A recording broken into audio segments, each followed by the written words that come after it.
বন্ধুরা, বায়োকেমিক জগতে 12খানা বায়োকেমিক ঔষধকে খুব সহজে মনে রাখা যায় যদি আমরা গ্রুপগুলোকে আলাদা করে পড়তে শিখি বা জানতে শিখি। যেমন ক্যালকেরিয়া গ্রুপের ঔষধ 3খানা, ক্যালি গ্রুপের ঔষধ 3খানা, ন্যাট্রাম গ্রুপের ঔষধ 3খানা, আর যে 3টা ঔষধ বাকি থাকলো সেটা হচ্ছে ব্যথা, যন্ত্রণা এবং পুঁজ। যেমন calcarea 4, calcarea phos, calcarea sulph, kali phos, kali mur, kali sulph, natrum mur, natrum phos, natrum sulph. বাকি যে 3টে ওষুধ থাকলো সেটা হচ্ছে কি ব্যথা মানে ফেরামফস, যন্ত্রণা ম্যাকফস, পুঁজ মানে সাইলেসিয়া। তাহলে 12খানা বায়োকেমিক ওষুধ হয়ে গেল, যেগুলো আমাদের হোমিওপ্যাথিতেও পাওয়া যায়। কিন্তু আজকে বায়োকেমিক সল্ট, বায়োকেমিক্যাল সল্ট, এই ওষুধগুলো কী কী কাজ করে এবং ওষুধগুলোর নাম মনে রাখার সহজ উপায় আমি কিন্তু বলে দিলাম। কিন্তু তবুও বোর্ডের মাধ্যমে লিখে লিখে বলবো যে ওষুধগুলোর নাম এবং কাজ কী কী। একটু ভিডিওটা বিস্তারিত হবে, ভিডিওকে প্রথম থেকে শেষ পর্যন্ত দেখবেন, কারণ আমাদের এই গ্রামীণ হোমি চ্যানেলে শিক্ষামূলক ভিডিওগুলোকে আপলোড করা হয়। শুধু এই নয়, আমাদের 74 জন বন্ধু ছাত্র নিয়ে আমরা যেভাবে বোর্ডের মাধ্যমে লিখে লিখে শেখার চেষ্টা করি, ঠিক সেইভাবে আজকের এই ভিডিওর মাধ্যমে আলোচনা করার চেষ্টা করব। আপনার মনোযোগ সহকারে ভিডিওগুলোকে দেখার চেষ্টা করুন। ভালো লাগলে অবশ্যই করে লাইক করবেন আর বন্ধুদের শেয়ার করবেন। কোনো পয়সা লাগে না এখানে ভিডিও দেখতে গেলে, যাতে করে আপনার জ্ঞান অর্জন হলে সেই জ্ঞান বা অভিজ্ঞতা আপনি বাড়িতেই কাজে লাগাতে পারবেন। কোনো প্রকার এখানে ফ্যাক ভিডিও তৈরি করা হয় না। আসুন, কিভাবে গ্রুপ অনুযায়ী বা ফ্যামিলি ভিত্তিক ওষুধগুলোকে মনে রাখতে হবে বা মনে রাখার সহজ উপায়। যেমন আমরা প্রথমে বলেছি ক্যাল গ্রুপের 3খানা ঔষধ, তারপর বলেছি কি যে ক্যালি গ্রুপের 3খানা ঔষধ, তারপর বলেছি কি ন্যাট্রাম গ্রুপের 3খানা ঔষধ, আর যেটা বাকি থাকলো সেটা হচ্ছে পরে আলোচনা করছি ব্যথা, যন্ত্রণা এবং পুঁজ। নিশ্চয়ই ভিডিওটা দেখতে পাচ্ছেন এখান থেকে।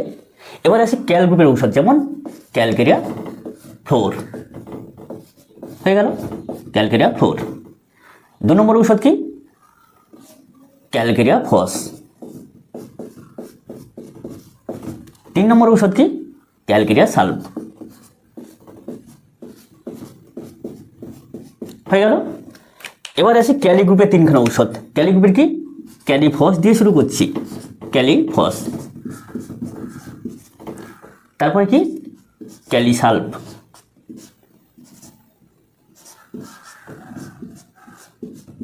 তারপরে ক্যালিমিউর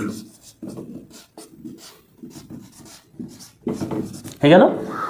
তারপরে যেটা হচ্ছে ন্যাট্রাম গ্রুপের ঔষধ, ন্যাট্রাম ফস,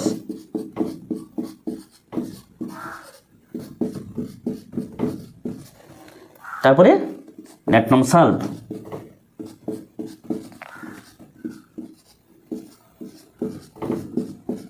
তারপরে ন্যাট্রাম মিউর।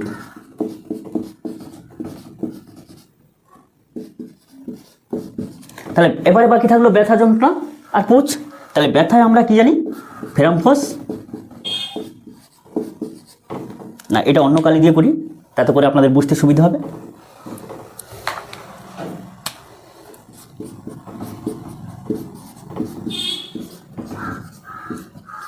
ফেরামফস, যন্ত্রণা ম্যাকফস, আর বাকি থাকলো কি সাইলেসিয়া, পুঁজ। কালিটা ফুটছে না, যার জন্য অন্য কলম দিয়ে একটু লিখে নিচ্ছি আপনাদের সামনে, সাইলেসিয়া। এবার আসবো বন্ধুরা যে এই ওষুধগুলো কি কাজ করে। যদি আমরা বেসিক ধারণাগুলো নিয়ে নিই, তাহলে যারা হোমিওপ্যাথি নতুনভাবে শিখছেন, যে সমস্ত বন্ধু ছাত্র, তাতে করে কিন্তু আপনাদের শিক্ষাটা ভালো হবে। খুব সহজে যদি আপনাদের কেউ প্রশ্ন করে কোনো ডাক্তারবাবু যে আপনি কোথা থেকে শিখছেন, কি শিখেছেন, ওষুধগুলোর নাম মনে আছে কিনা, চুটকিতেই বলতে পারবেন। যেমন আমি বলে দিলাম, আপনারাও বাড়িতে অভ্যাস করবেন, দেখা গেল যে আমার থেকেও ভালো পারবেন। কিন্তু ফ্যামিলি ভিত্তিক, যেমন ফ্যামিলি কি এই ক্যাল একটা ফ্যামিলি, ক্যালি একটা ফ্যামিলি, ন্যাট্রাম একটা ফ্যামিলি, আর বাদ বাকি যেটা থাকলো ব্যথা, যন্ত্রণা আর পুঁজ হয়ে গেল। তাহলে আমি যদি পারি আপনারা পারবেন না কেন? আমি তো বিশাল বড় ডাক্তারও নেই, আমি প্রায় ভিডিওতে বলে থাকি। এছাড়া আমার যে সমস্ত বন্ধু ছাত্র রয়েছেন প্রায় 74 জন মতো, সবাইকে বলা আছে আমি বিশাল কোনো ডিগ্রিধারী ডাক্তার নই, সাধারণ হিসেবে সাধারণভাবে বাস করি। সাধারণ পোশাকেই থাকি, যতটুকু আমার অভিজ্ঞতা আপনাদেরকে দেওয়ার চেষ্টা করি। যাই হোক, আমি খুব ধন্য বা খুব খুশি এইসব বন্ধুজন বা বন্ধুগুলো যে আমাকে জড়িয়ে রয়েছে, আর এইভাবে যেন আমার জীবনটা কেটে যায়। বাদ বাকি আপনাদের আশীর্বাদ এবং ভালোবাসা। আসুন এই ওষুধগুলো সম্বন্ধে জেনে নিই। তাই ক্যালকেটাফ্লোর আমরা জানি, যেমন যেখানে যত দৃঢ় মানে শক্ত, যেখানে যত ওভারগ্রোথ, শক্ত ওভারগ্রোথ, এখানে কিন্তু এই ক্যালকেটাফ্লোর, যেমন টিউমারের ক্ষেত্রে আমরা ব্যবহার করি। কোনো জায়গায় মোটা হয়ে গেছে, কোনো জায়গায় চামড়া শক্ত হয়ে গেছে, মোটা হয়ে গেছে, সেখানে এছাড়া ফেটে গেলে, মোটা চামড়া যদি ফেটে যায়, তাহলে সেখানেও আমরা ব্যবহার করি এই ক্যালকেটাফ্লোর। তাহলে দৃঢ়তা, ওভারগ্রোথ মানে টিউমার, আর ফেটে যাওয়া, দৃঢ় মানে শক্ত হয়ে যাওয়া যাকে বলা হয়, হয়ে গেল। এছাড়া বাত ব্যথার ক্ষেত্রে তো ব্যবহার হয়, কেন গাঁটটা শক্ত হয়ে যায়, চলতে গেলে, মুভমেন্ট করতে গেলে সেখানে খটখট আওয়াজ হয়। ব্যথা যন্ত্রণা, যে সমস্ত ব্যথা যন্ত্রণা রাস্টক্সের মতো করে লক্ষণ দেখায়, যে প্রথম চলতে গেলে একটু বেশি ব্যথা, কিন্তু চলাচল করলে আরাম বা ব্যথা নেই, কিন্তু বিশ্রামে বৃদ্ধি, তাহলে এইরকম লক্ষণ থেকে বাদ বাকি আপনারা ক্যালকেটাফ্লোরকে ব্যবহার করবেন। ক্যালকেটাফ্লোরকে কী ব্যবহার করে? ক্যালসিয়ামের ঘাটতি পূরণ করতে। তাহলে ক্যালসিয়ামের ঘাটতি,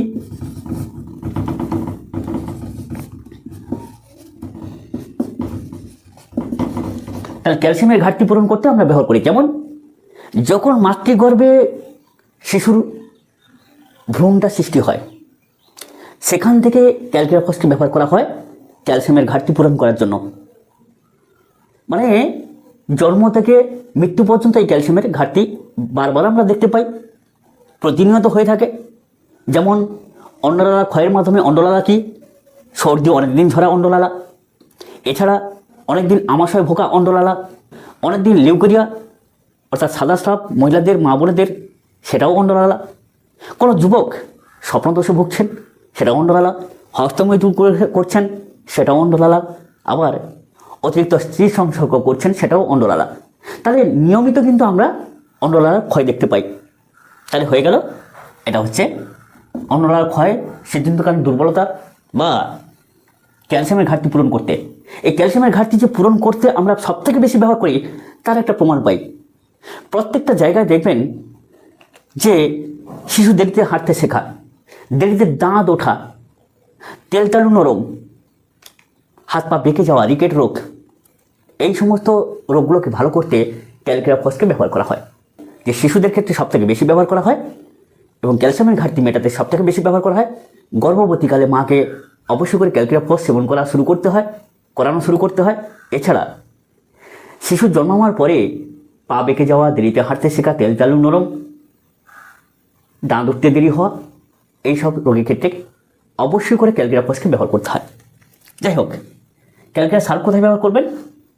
ক্যালকেটার সাল্ফটা সেখানে ব্যবহার করবেন যে কোনো ফোঁড়া বা ফুসকুড়িতে রস উৎপত্তি বন্ধ হচ্ছে না, পুঁজ উৎপত্তি বন্ধ হচ্ছে না, কোথা থেকে যে পুঁজটা আসছে সেই পুঁজটা উৎপত্তি বন্ধ হচ্ছে না, অর্থাৎ ফোঁড়া বা ফুসকুড়ি যেখানে হয়েছে বা কোনো একটা ইনফেকশন হয়েছে, সেখানে পুঁজটা বন্ধ হচ্ছে না, শুকাচ্ছে না।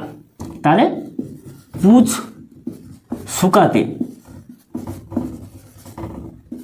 ব্যবহার করা হয়, পুঁজ শুকাতে ব্যবহার করা হয়। যাই হোক, তাহলে এবার আসি কে গ্রুপের ঔষধ ক্যালিফস। আমরা জানি আমাদের বায়োকেমিক চিকিৎসা জগতে বা হোমিওপ্যাথি চিকিৎসা যারা করে থাকেন, যে নার্ভের সমস্যা শুনলেই কিন্তু অবশ্যই করে নার্ভ টনিক হিসেবে ক্যালিফসকে ব্যবহার করে থাকেন। তাহলে এটা একটা নার্ভ টনিক, আবার এই নার্ভ টনিকটা কীভাবে দেখতে পাই যে আমার নার্ভের দুর্বলতা? ঘুম ঠিক মতো হচ্ছে না, মানসিক চাঞ্চল্য, মাথায় কোনো চাপ নিতে পারছে না, শরীর থরথর করে কাঁপছে, স্মৃতিশক্তির দুর্বলতা, এইসব উপসর্গের মাধ্যমে আমরা বুঝতে পারি এটা নার্ভের সমস্যা।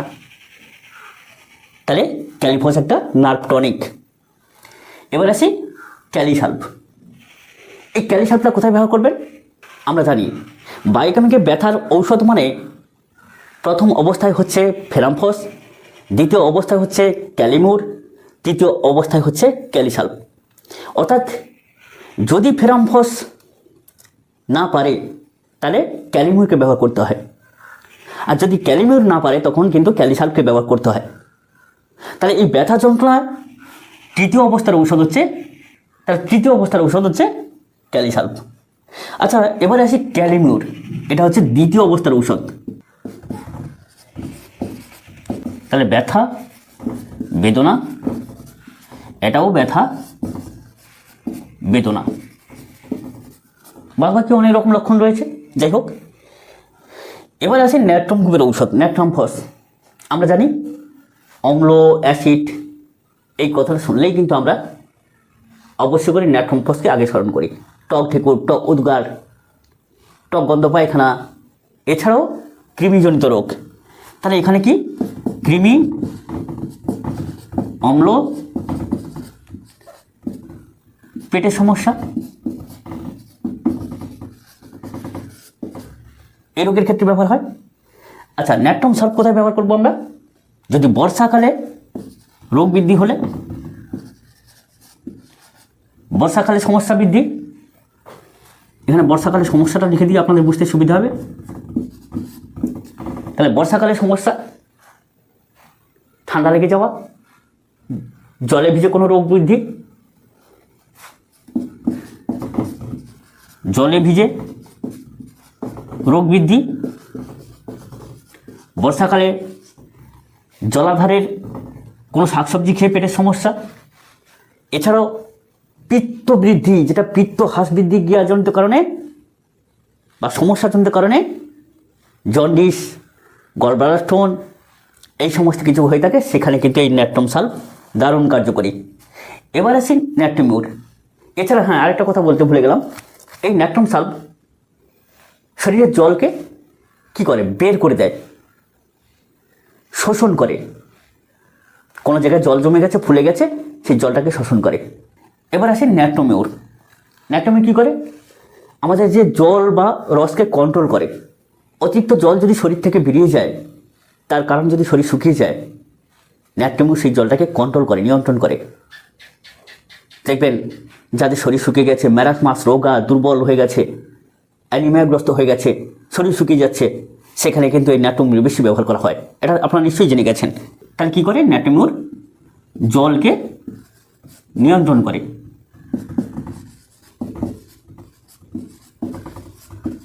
হয়ে গেল। এবার আছে ফেরামফস। ফেরামফস কি? ঠান্ডা লেগে জ্বর, গলা ব্যথা, বেদনা, প্রথম অবস্থার ঔষধ। ব্যথা বেদনার প্রথম অবস্থার ঔষধ কিন্তু প্রথম অবস্থার ঔষধ। তাহলে বেদনা, ব্যথা, প্রথম অবস্থার ঔষধ, এটা লিখে দিলাম একটা। প্রথম অবস্থার ঔষধ জ্বর, সর্দি, কাশি, ঠান্ডা লাগা। জ্বর, সর্দি, কাশি, ঠান্ডা লাগা, হয়ে গেল। আচ্ছা, এবারে আসি এই যে ম্যাকফস। এই ম্যাকফস কোথায় ব্যবহার করবেন? যন্ত্রণা, বলেছিলাম ব্যথা হয়ে গেল, এবারে আসি যন্ত্রণা। যত প্রকার যন্ত্রণা, দাঁতের যন্ত্রণা, মাথার যন্ত্রণা, স্নায়বিক যন্ত্রণা, এছাড়া যে যন্ত্রণার চাপে উপশম, গরম সেঁকে উপশম, মন্টবোধ কাজ করে। তাহলে যন্ত্রণার কথা শুনলেই কিন্তু আমরা ম্যাকফসকে ব্যবহার করব। তাহলে ব্যথার ঔষধগুলো কি? ফেরামফস, ক্যালিমিউর, ক্যালিসালফ। আর যন্ত্রণার ঔষধ, ব্যথার পরে যন্ত্রণা, তাহলে যন্ত্রণার ঔষধ হচ্ছে ম্যাকফস। এবার আসি পুঁজ, মানে সাইলেশিয়া। কোনো জায়গায় ফোঁড়াতে পুঁজ জমেছে, সেই ফোঁড়াকে ফাটিয়ে বের করে দিতে পারে পুঁজ, সাইলেশিয়া। কোনো জায়গায় নালিঘা হয়ে গেছে, সেই নালিঘা থেকে রস বের করে দিতে পারে কে? সাইলেশিয়া। কোনো জায়গায় কাঁটা ফুটে গেছে, সেখানে রস জমেছে, সেই কাঁটাকে বের করে দিতে পারে কে? সাইলেশিয়া।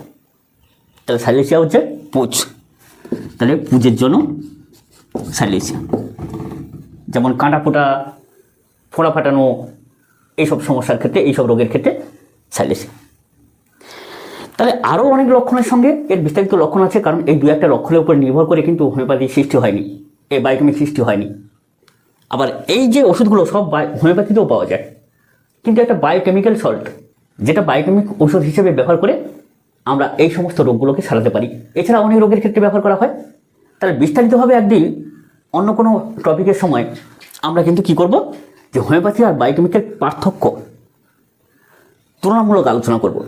কিন্তু আজকের যেভাবে আলোচনা করা হলো, আপনাদের কি সহজ হলো না এই ওষুধগুলোকে নাম মনে রাখার?